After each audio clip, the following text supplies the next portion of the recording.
Welcome back to the Now Morning Show on this Wednesday morning, just about 23 minutes after the hour of 7 o'clock. Now, the Children's Authority of Trinidad and Tobago is going to be joining us again this week. We are going to be talking about those teenage years. A lot of parents have been maybe complaining about it. You know, this is where they normally develop their personality, and of course, they want to gain more independence. And so joining me from the Children's Authority is Mrs. Vandana Siew Sankar-Ali, and we're going to be talking about those teenage years. Mrs. Sankar-Ali, good morning. Thank you so much for joining us.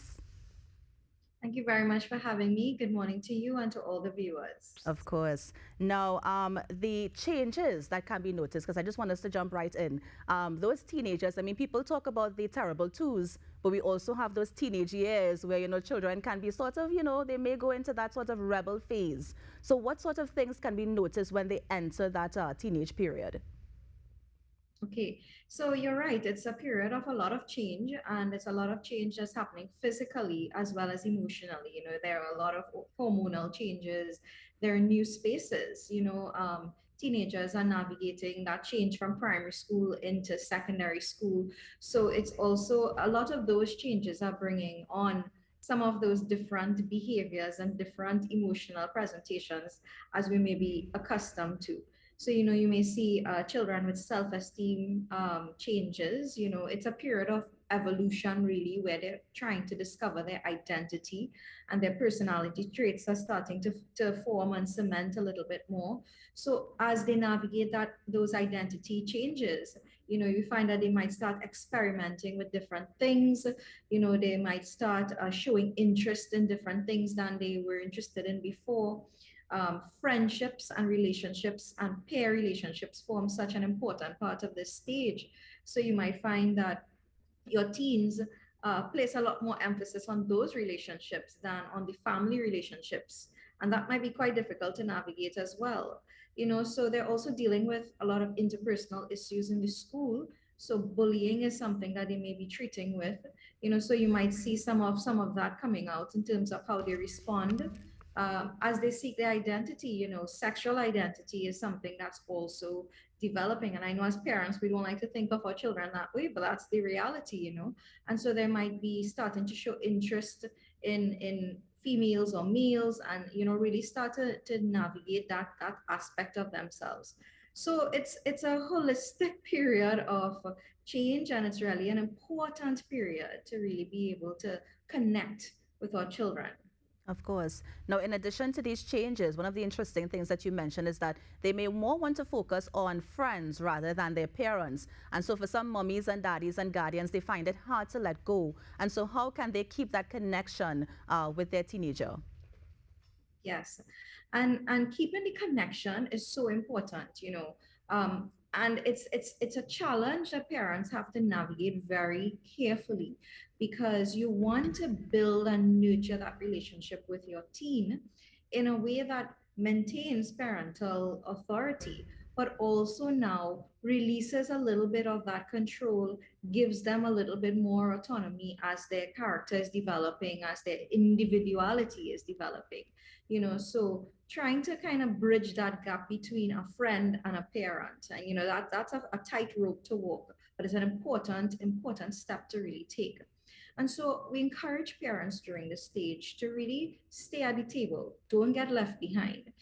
Try to figure out what are your teens' interests, and start to take an interest in those things as well. Social media, technology, whatever, hobbies, recreational areas that they seem interested in. Pay attention to those, and you seek an interest as well, so that you have something to talk to them about. You have something to connect to them with. Really try to get to know their friends, and try to be able to find a way to support those healthy relationships. Open the lines of communication. Many times, because again, teens are veering more towards peer relationships and less family relationships. They may not, and they're also going through so many changes. They may pull away. And so it's important to stay connected. Open the lines of communication. Remember to listen, not to respond, but listen to understand. Listen to hear what are they going through, and what do they need from you? How can you support them? As parents too, when we start to see them pushing the boundaries, We may feel the need to exercise even more control and demand more obedience and respect. But sometimes going a little too far with that can really push your teen away from you, where they feel that they're being suffocated and they're not getting the freedom to explore and to really grow. So it's important to also, show respect, allow them to respect you as well, offer the guidance, that's important. But you also have to release the control a little bit, let them start to be who they are. Yeah. Now, I wanted to know how we can encourage parents to do that because, of course, sometimes when we see teenagers expressing themselves, it can often be, termed as rude or being rude when they want to, answer or say certain things. And so, how can we encourage parents to understand exactly what their teenagers are going through and encourage them to express themselves rather than seeing it as them being rude or, some form or rather of insolence? So it really comes down to your communication style, and you have to be able to communicate, first of all, model. And I use that word very, very openly because children are sponges, right? They would repeat what they see. So you need to model respect and model a healthy style of communication so that your teens are getting that from you. They're going to try to respond in a similar way. If you're responding in an aggressive way towards them, then they because this is a stage of such, change, they're going to return that. So first of all, model healthy communication. Second of all, as you have to set appropriate boundaries. As your teen might be pushing the boundaries and starting to demonstrate behaviors that you may not like or accept or are not acceptable within your value system. It's important to communicate that and set the boundaries around what is appropriate communication. How do we speak to each other and to persons on the outside? What is acceptable and what is not, without losing it. And losing it is something that's really so easy when kids are Yes. testing your boundaries. And Yes. so to really help along those lines, it's important for parents to be able to self manage. They have to be self aware of their emotions and know when it's time to step back, when it's time to pull back, when it's time to calm down. Because from the time you go to a teen with attitude, you're going to get it You're right going to get back. it right back. Yeah, exactly. And so while we encourage their individuality at this stage, how do we also ensure that we keep those family values? Right. So it should not be starting at the teenage years, right? From very early on, you should be inculcating the types of values that you really want your child to emulate. And again, you should be modeling those within your family system. So in as much as you want to nurture your teens' individuality and give them some a little bit more autonomy, a little bit more freedom, the opportunity to explore and find themselves, it has to be done within the boundaries of your value system. So again, model the right values, keep talking to them and keep talking. Open those lines of communication. Ensure that when they speak to you, you don't shut down the communication by the way that you respond. Teens are very attuned to the way that you respond when they do decide to open up. Of So course. sometimes they may say something and they may be looking for the response from you. And from the time, if you show this reaction, like you're so upset and dismayed by what they're saying, then they're not going to come to you after. So it's also about managing your responses so that you continue to have that dialogue and give them the guidance that they're looking for and that you're looking to keep them within. Of course. And how can we protect our teens from, or can we protect our teens from bullying? Because I know sometimes at this age as well, we might see some teens fall into depression. Sometimes they may also self harm as well. And so, how can we navigate that and ensure that we keep them safe? Yes.